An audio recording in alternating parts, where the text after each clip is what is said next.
Hi everyone, thank you so much for joining us today at this discussion for Toms River redevelopment. Today we will be pitching our idea for the redevelopment for 320 West Water Street side Toms River, New Jersey. So we are Vision Capital Advisors, and here's our plan. Just like I said, my name is Paulina, this is Kiara, Jordan, and Mark. And here's just a quick summary on our project. So first, when we approached the pitch, we realized the needs for the community. And we realized that Toms River truly needs that energy and the spark that Hurricane Sandy destroyed. And after assessing the market, we realized there's also an aging population in the United States, and the percentage of renters has been growing, while the percentage of homeowners has been declining. Both of those factors contributed to our decision to create a mixed-use retail and residential space that will feature retail on the first floor and 4 stories of residential space. Just some quick summary, this will be our development, and it will consist of studio, 1-bedroom, 2-bedroom, and 3-bedroom units, 34,000 square feet of retail, as well as 400 parking spots. Some of the statistics are unlevered IRR of 14.5%, levered IRR of 21%, direct cap value of 56 million, and NPV of 23 million. And now I'm going to give it to Kiara to talk about market trends. Thank you. So Toms River was founded as Dover Township in 1768 and was later incorporated as one of New Jersey's 104 townships in 1798. In 2006, it was renamed as Toms River Township, and in 2012, unfortunately, Hurricane Sandy hit New Jersey, leaving Toms River along with many other properties and towns with destruction, and there were over $30 billion in economic loss. In 2019, 7 years later, a redevelopment plan has been adopted and set in place to bring back the intense identity and energy back into Toms River. So this redevelopment plan has many goals, and as mentioned, one of the many goals would be to bring back the entertainment back to Toms River, especially after such a loss, and just bring in more people, more foot traffic, and overall just more experience, while at the same time reducing the carbon footprint of Toms River. And so these demographics are showing that Toms River is about 90% white American, and about more than half of the population is over the age of 35. And so the median age is 41.2, which basically supports the aging trends as mentioned by Paulina. This slide will be comparing the Toms River incomes to the national average income of your average American. And as you can see, the Toms River average income is a lot greater than the average American's income, household income, and so we can only imagine that a Toms River resident would have more disposable income, we see this as an opportunity to introduce more residential and retail units. These housing statistics are for Toms River, and I would like to highlight that the vacancy housing units for rent are at 6.4%. We see this as an opportunity to come in and introduce more rental units for the town, especially with more people moving into the town, and as well as the aging population. And this retail market graph is just showing that from 2006, the amount of renters has been increasing a lot more than the amount of homeowners, which has actually begun decreasing since 2006. I think that this is because people are realizing that they have more luck with wealth creation and wealth creation maintenance if they rent a home and reinvest that money that they saved rather than owning a home. And rental rates are up 4%, while homeowner fees are up 14% within the past year. Now, all right, thank you, Kiara. No problem. All right, so clearly from what we just heard, Toms River is in need of a reignition of its sense of community, livelihood, and entertainment, right? And we believe that mixed-use development will solve this reignition. Additionally, Toms River is in need of more efficient transportation. And we also think that mixed use could be the solution to this as well. Think of a person that can go from walking their dog to shopping to working out, all with minimal use of their car. This is what we are coming up with. The property. Currently, 320 West Water Street hosts a plumbing supply warehouse and a concrete big parking lot. It's not very attractive. It doesn't really do anything to the community. We want to change this. This is our proposed development. All right. We have 6 mixed-use buildings, 1 parking garage, total of 7 buildings. First floor, retail. Above that, all residential. You might be wondering, what's this big green space here? This big green space, we want to give the community a chance to figure out what's going to go in here. Some of the ideas that we have are farmers market, art exhibitions, parks, possibly even a seasonal festivals. You know, the list just goes on. Here's the development breakdown. We got 34,000 square feet of retail, 84 units of residential, and 400 parking spaces, including the public space I just mentioned. And our target consumer, the person ages 45 and up, baby boomers, empty nesters, our parents whose kids are moving out or have moved out, and they don't want to have to clean up the giant house anymore. They don't want to be picking up weeds out of the yard, mowing the lawn anymore. They want to be carefree, living a great life, all right? This is the place for them. Also, families who just moved into the area looking for upper middle class housing, rentable apartments. These are our target consumers. I'm going to hand it off. There you go. All right, so the redevelopment plan really discusses a need and a desire for LEED certification in further development. So I just want to briefly cover some ideas as to what we would actually do to implement that. So first, we wanted to have an electric shuttle to the park and ride. The development plan talks about how it's necessary to have some type of transportation to the park and ride so that people can commute and there's less traffic congestion in Toms River. We also want to have just energy efficient HVAC and windows, which would lower energy costs, but are also just more efficient and so it's better for the environment. We're going to have highly efficient toilets, which can reduce water consumption by over 20%, which would help a lot. And again, is just helping our carbon footprint, helping us get that LEED certification. And then we also have the idea to have green roofs and have rooftop parks on top of our buildings, which adds to the overall sense of place and community, but also actually helps with energy costs and just the overall greenness of our building. All right, so in kind of discussing what we wanted our vision, we really had to look at the development plan and smart growth goals and see where we align and what we could do to really add value to this development and the community. And so the first thing that we looked at is really turning this into more of a lifestyle center. We don't want this just to be some where you just go there to shop and then leave, or if you live there, then you go somewhere else. We really want this to be all-inclusive and actually have people stay within the community. And so it would be a tenant mix that actually promotes healthy living and being in the community and things like that. And then walkability is another really important aspect. Walkability just in our site in general, and you see that with the large green space that we have, but also outside the development and around it so that the overall downtown gets improved as well. We have the idea of adding parklets around, which are small parking space sized parks pretty much, where you can add different seating for restaurants and other stuff, and it really makes the outside of the site actually more walkable and enjoyable to be around. All right, and then a sense of place is really something that's very important. This isn't real estate in general is starting to move away from this is just a physical building to this. It's actually something more, and it actually means something more to the community. And so that overall sense of place is really important, and that's really why we have that large green space.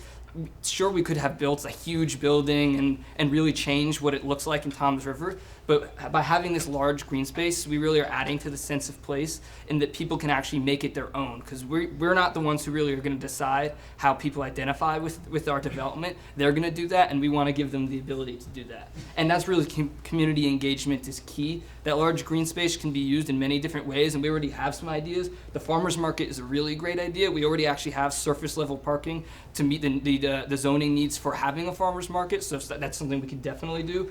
And there definitely will be a public consultation, which I've already talked about, and other community events as well. It'll be really great. And our site is actually really accessible. It's right on Water Street, which is a main road in downtown Toms River, but it also acts as an on-ramp to the Garden State Parkway, which means we have great accessibility to New York City and Philadelphia. Both are about an hour and a half away.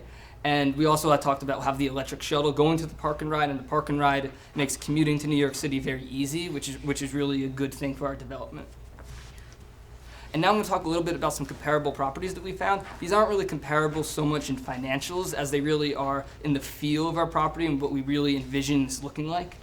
So the first one's Pier 1 Village in Long Branch. Long Branch is actually kind of very similar to Toms River, and they both have similar type aspirations of growing the city. And we think this is just a beautiful development that, while it's a lot larger than ours, it does have a similar tenant mix, and we like the overall feel and the walkability of this site. Something that this site obviously does have is beachfront, which we do not. But we do think that, however, though, the site is also missing a large green space, and in looking at it, we see that as something that our site has, and we really want to add on to it. And then Springfield Ave in Newark it's a much smaller site than the last building, and it's actually closer to size what we're doing. And you can see it's very walkable. There's the retail on the bottom with residential up top, which is something similar to what we would be doing. And we think it's just a very good comparison for how our site would actually look. And additionally, it has shopping centers like grocery stores, so people are actually able to both live there and then go shopping and really spend a lot more time there instead of just living there and then going all around to get everything that they need. And now I'm going to hand it off to Paulina to talk about financials. Thank you, Mark. Just to cover a bit of financials, I would like to point out one issue. The levered IR and the loan financing is unfortunately incorrect in the slide, so I will just say the numbers out loud, and if you have any questions, you can address them later. So just to go over the financials again, the unlevered IR would be 14.5%, levered IR would be around 21%, direct capitalization value would be 56.7 million. And just look over the unit mix. Studio, 1-bedroom apartments, 2-bedroom and 3-bedroom will go for $1,000, $1,400, $1,700, and $1,900 per unit. Retail space will be 34,000 square feet, going for around $19 per square foot, and the parking space will be 400, with 290 of them being in the surface. And the reason why we have so much parking spaces, again, to accommodate the needs for public events that we are planning on having in the public space. This is how we came up with a value. So the retail space will be rented at $19. I'm not sure if you can see it, and will total to around $700,000 per year, as well as residential will be around, I believe, 1.5, and which will bring us, along with parking, with a vacancy rate of 50% for parking lots, and 185 spaces that we're estimating will be empty, will be around $2 million per year, which will bring us to the total effective income of $4,300,000, and at the cap rate of 6.2%, this will bring us to the value of $56.7 million. Just talks about something, tax incentive programs. We're definitely going to talk to the city about it, and we'll see if we are qualifying for any other grants or tax benefits. But again, it's something will be decided after the project gets approval. And we're estimating to pay around $14,000 in base taxes over the course of the 5 years in development. And again, for the loan, please ignore that. The loan will be around $17.5 million, which is 70% of the construction costs, and at the rate of 4%, this will give us monthly payments of around $18,000. And just to sum everything up, as financially feasible as it sounds, we do have some risks with the planned recession that we're going to have, and unfortunately, we cannot account for that in the model. And with the recession, we might have the vacancy rates going up and the rental rates decreasing. So we definitely want to make sure we start the project at the right times to make sure we do get those stable cash flows over the next few years. And some of the other risks would be some of the costs occur that we did not account for in the budget that we are expecting, and delays in construction, and just in general, the city, its residents do not like our project, and it will not get approved. But again, there's a lot of flexibility with our development, in our opinion, so we can definitely accommodate everybody's wants and needs. And now we're open to questions.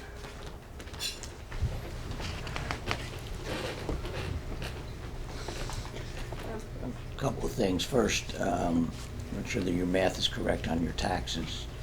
If you just multiply the rate times your value, I think you might have missed a couple of zeros. But I was really going to ask you why you went for a relatively low density project, only 80 units, I think we can definitely answer that. So after reading some news, we do know that there's a lot more development coming to Toms River, especially the nearly 500 unit tower that is being planned. So we truly think that the consumer that we are targeting is looking for that very low density, very relaxed living, where they have a public park, where they have ability to walk their dog, to just relax in the park, go for a walk, and it's something that is not accessible in a high-rise tower. So we have an option of doing that, but of course we also want to have that public space that the community truly needs, and it's something that's highlighted in the master plan, and we definitely think would be one of the main points in our development. And again, in our opinion, this is just the first stage of the whole Toms River redevelopment. So by just having some open space, other developers might choose to go for something that's higher density. But again, I think we need more communication with other developers in the area to share what their plans are so we can truly make the community very energetic and very efficient. I thought the presentation was well done overall. Just a couple of questions. On the rentals, did you take into consideration on your financial summary where you have the 84 units, any of the affordable housing? There's usually at least a 15 or 20% set aside for affordable housing, and the rents are much different than a market. So was that taken into effect? I think we're not planning on having any affordable housing in the area, but again, by reading some news, we realize that there's some developments that are going to have it, so we're not sure whether there is demand for that. But again, our target consumer is not really somebody who's looking for affordable housing. It's for people who do not want to own a house and just choose to go into an apartment while they do have that extra income that they can splurge on their housing. And for the market prices, since our square footage, since the area for each apartment type is a bit higher than the average unit would be, that brings our dollar value per square foot to around market or a bit above market, considering this would be considered more of a luxury development as well. Okay. I think if you go to your next page where it says direct capitalization, you might have if I understand this, you might have an error, just for your own knowledge, in one of your formulas of where you have the parking at $2,041,000. I think that includes your residential space, because the parking, I think, is about $500,000 net of vacancy. So Yeah. you might just look at the overall rent, maybe 2.8 million instead of 4.3. Okay, yeah. Sorry about that. Yeah, we didn't realize it. Okay. On the other detail. Yeah. And I think you mentioned too that the loan amount on this scenario Yes. was correct. It will bring the IRR to around 21%. Have you considered any mitigation for the flooding? Yeah, so we have thought about that a lot, and our large open green space definitely will help with that, and any kind of rain gardens and other things like that definitely would help. We really just have to work with the township and look at what regulations they have and what it is that they want to do, because obviously this is a much larger development plan, so there has to be a larger system in place for rainwater management and stormwater management as well. And so really we'll be working with the township and other developers, but we do have a large open green space and are meeting any regulations that would be required. Just to follow up on on how you established your rent levels, I know you had mentioned there was about a 6% overall vacancy rate in terms of rental township-wide, I think it was. Did you look at any of the projects that were closer in proximity to yours in terms of have been recently built to see what their rent levels were and how your project would match up to them? Yes, I think we did take market level for the new developments, and I'm pretty sure that our dollar value per square foot is actually around the same, but I'm not sure about the vacancy rates in those areas, unfortunately. You had mentioned the tax incentives and the pilot programs you were investigating. So did you do any research into what hurdles you need to meet to get those, when they get introduced in the process from a governmental perspective, what approvals you would need to plug those in, and how that folds into your design and your timeline?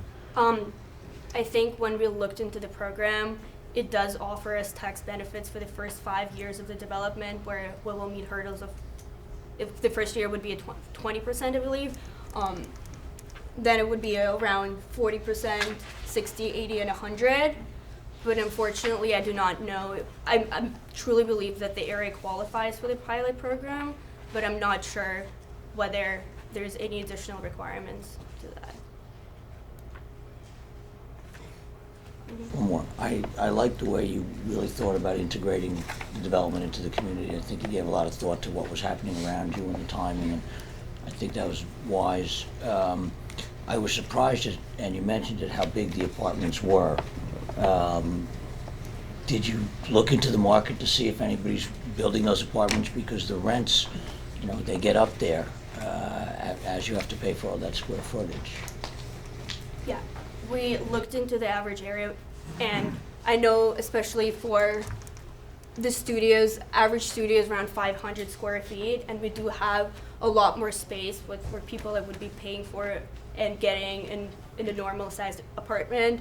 But I think our target consumer are people who are choosing to live in apartments as opposed to owning a house, and that transition can be very difficult sometimes. So we do want to provide that extra space, even though they do not want to have a backyard, but they still want to have enough space to put their office, a library, a dining room, and I think an apartment would be a great alternative to owning a house.